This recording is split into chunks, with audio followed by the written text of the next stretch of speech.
Don't worry, Jamie Domberg. I might know Jessie and I might be able to put a little word in there for my girl. You know how we do, of course. Now, before, of course, we get into the cooking, join us on our fight against hunger and help give back to those who need it most during these difficult times. Now, Woolies, along with Gift of the Givers, are aiming to distribute 1 million meals to families in need. And the figures are in. And, of course, you heard it earlier on the show. We are over 790,000 meals, and they've already been donated. And we are so close to that goal. Now, donating as little as 10 Rand would provide one person with 3 meals for the day, just as little as 10 Rand.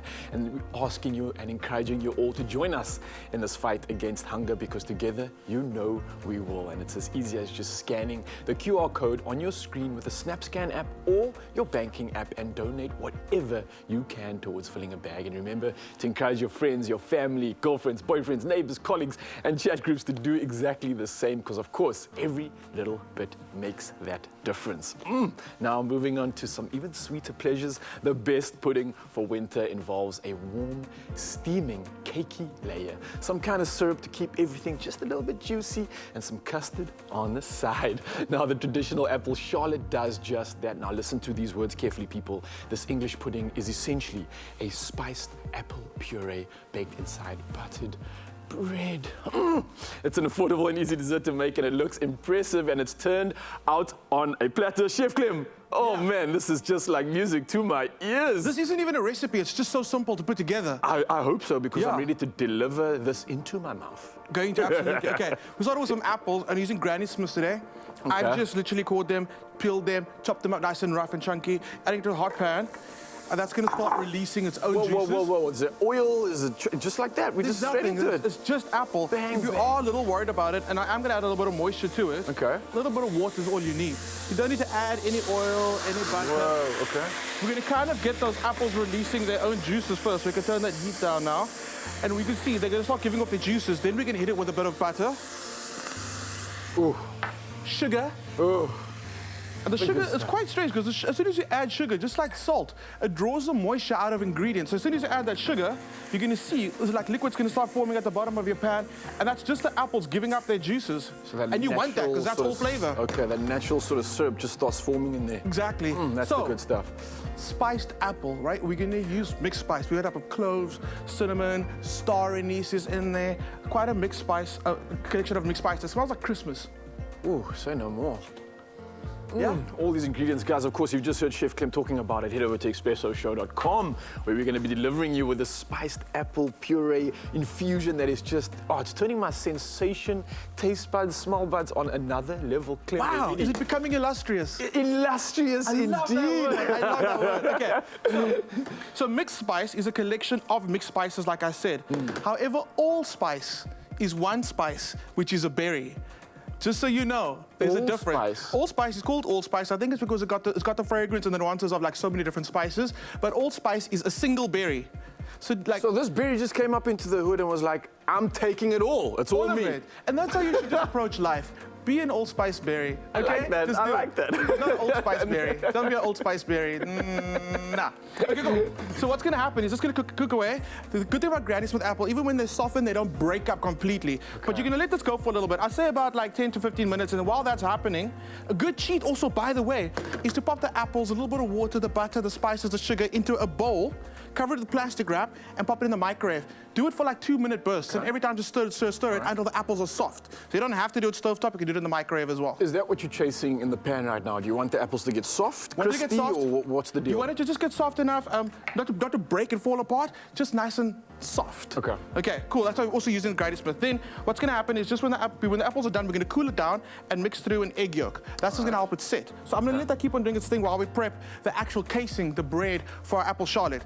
So I've got some bread, and I love using bread that's starting to go a bit stale, because it actually absorbs more flavor and more of the liquid than a more fresh loaf would. So cut it little strips, and at the bottom I've got like a perfectly round piece that's going to be the cap of my beautiful charlotte, and then I've brushed it with a little bit of butter. All I'm going to do is just start overlapping the slices of bread. So essentially, Clem, this is going to be top shell? Yeah. I'm Think about the assuming? pastry that you're not making, that you're just using the bread to kind of Yeah. act as that pastry. Okay, okay. So let's talk about the apples. We're talking seasonality is everything. If you want to add some berries to it now because it's berry season, you go for it. Totally make it your own. If you want to make it tropical, want to add some apple and pineapple to that, do it. Okay. You play around with the flavors and with the fruits, and then just add that to your apple charlotte. Apple charlottes are so amazing. What would be your favorite little addition if you couldn't have apples? How would you do this? I would totally do, I think I would go a little tropical. So I'd do like a pineapple and like a berry thing to kind of get that tanginess of the pineapple, but the color of the berry, because you can imagine the color of the berry soaking through the bread. It'll give you yes, that of beautiful like course. purpley color, Yes. pinky color coming through. I think that'll be amazing. alive. What did you go for? I don't know. I definitely think a spiced pineapple is always something. Yeah? I remember eating it on the market just like that, and those tastes and those flavors already are just reminding me of something very similar to this. So I Absolutely. can just imagine it warm though. That would just be a Oh. good thing. Anything kind of fruity and warm is like a puree It's feel. so comforting. Yeah. Okay, so I'm brushing the inside of the bread again with a little bit more butter.